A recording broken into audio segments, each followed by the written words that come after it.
Di tengah Dodi Sudrajat yang terus membongkar aib almarhumah Vanessa Angel, Haji Faisal justru menutupinya. Baru-baru ini Haji Faisal justru mengungkap pengorbanannya demi Vanessa Angel. Faisal mengaku pernah meminjamkan uang hampir 1 miliar rupiah untuk Vanessa Angel. Hal itu diungkap Haji Faisal dalam kanal YouTube VDVC Seleb pada Rabu lalu. Dalam unggahan itu, Haji Faisal membenarkan kabar bahwa dirinya pernah meminjamkan uang 1 miliar rupiah untuk Vanessa Angel. Diakui Haji Faisal, momen itu terjadi saat Vanessa Angel tersandung kasus obat terlarang pada 2020 lalu.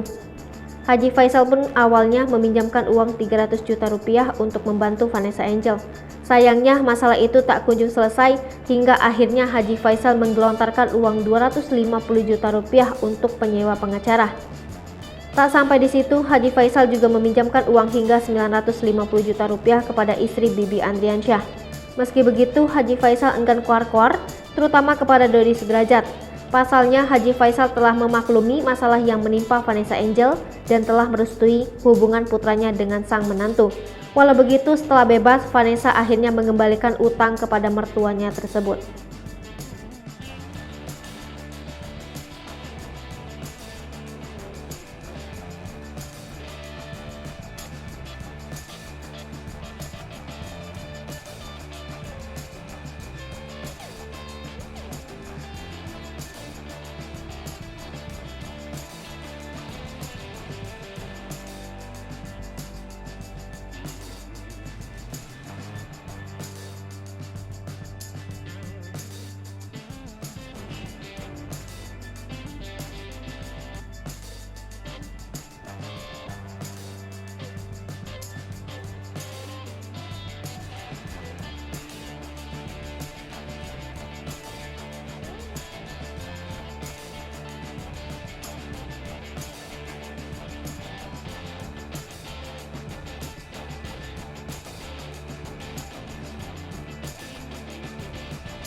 Hai pemirsa Sri Popo TV, jangan lupa komen, like, dan subscribe, serta tonton terus berita-berita terupdate lainnya